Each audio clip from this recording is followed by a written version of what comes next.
Dalam 10 tahun terakhir, Rusia telah membuat sejumlah terobosan dalam pengembangan senjata nuklir. Negara papabir ini bahkan secara signifikan melampaui Amerika dalam beberapa bidang. Rusia dan Amerika mempertahankan keseimbangan jumlah kepemilikan senjata nuklir strategis, sekalipun dengan komposisi yang berbeda. Namun, Washington sangat khawatir bahwa mereka tertinggal dari Rusia di bidang sistem pertahanan rudal. Kekhawatiran ini muncul karena negara itu meremehkan potensi militer Rusia dan menghamburkan terlalu banyak uang dalam konflik-konflik bersenjata, terutama di Afghanistan dan Irak, yang menelan anggaran sekitar 100 miliar dolar per tahun. Setelah penarikan penuh pasukan Amerika dari Afghanistan dan pengurangan jumlah pasukan di Irak, situasi mulai berubah.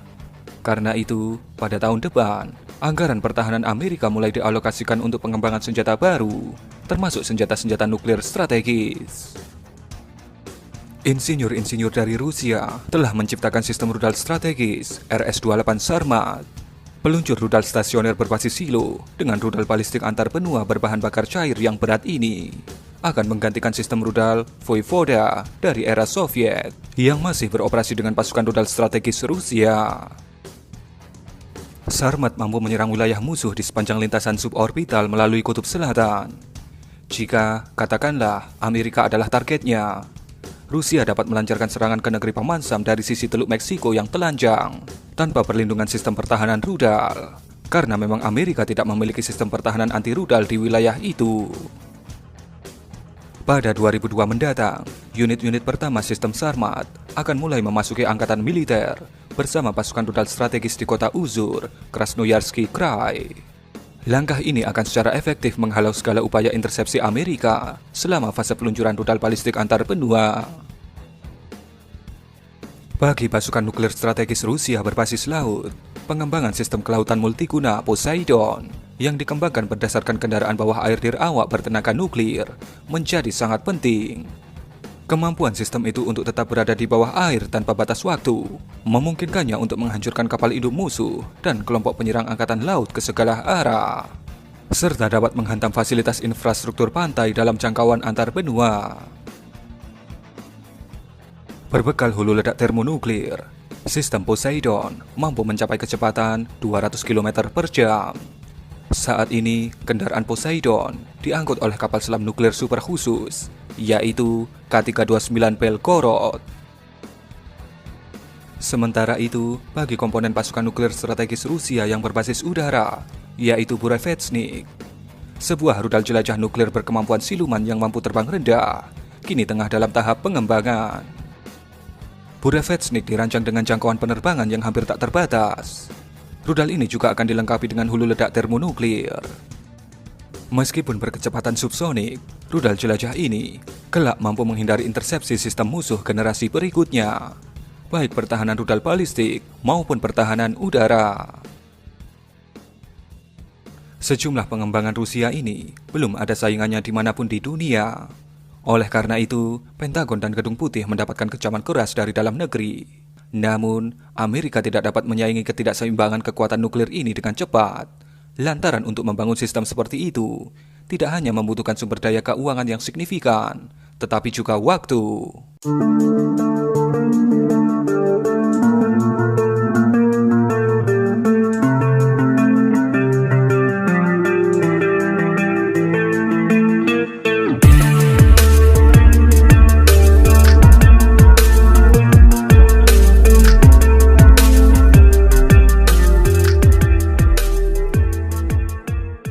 Perbandingan kekuatan senjata nuklir strategis antara Rusia dan Amerika saat ini, bagaimanapun, menunjukkan bahwa secara keseluruhan, kedua negara masih mempertahankan keseimbangan kuantitatif, sebagaimana yang tercermin dalam perjanjian New START atau Strategic Arms Reduction Treaty yang ditandatangani pada 2010 di Praha.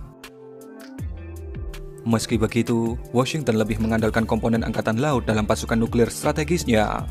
Amerika memiliki keunggulan signifikan dalam jumlah kapal selam rudal balistik bertenaga nuklir atau SSBN dan rudal balistik berbasis kapal selam atau SLBM. Secara khusus, SSBN kelas Ohio memiliki 24 SLBM, sedangkan SSBN kelas Bore Rusia dilengkapi dengan 16 SLBM. Di sisi lain, Rusia bergantung pada pasukan nuklir strategisnya yang memiliki kompleks rudal darat stasioner atau berbasis silo dan bergerak. Dalam hal ini, Amerika tidak memiliki kompleks rudal yang bergerak. Rusia menuduh Amerika telah melampaui batas perjanjian atas jumlah kendaraan pengangkut senjata nuklir strategis yang dikerahkan dan tidak dikerahkan.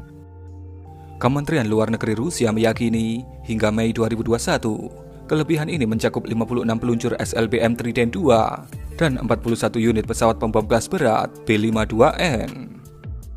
Meski begitu, Amerika mengklaim bahwa senjata-senjata ini tidak cocok untuk digunakan dalam pertempuran. Dan itulah sedikit cerita mengenai perkembangan senjata nuklir dari dua negara the real superpower ini. Bagaimana menurut Anda? Berikan komentar Anda.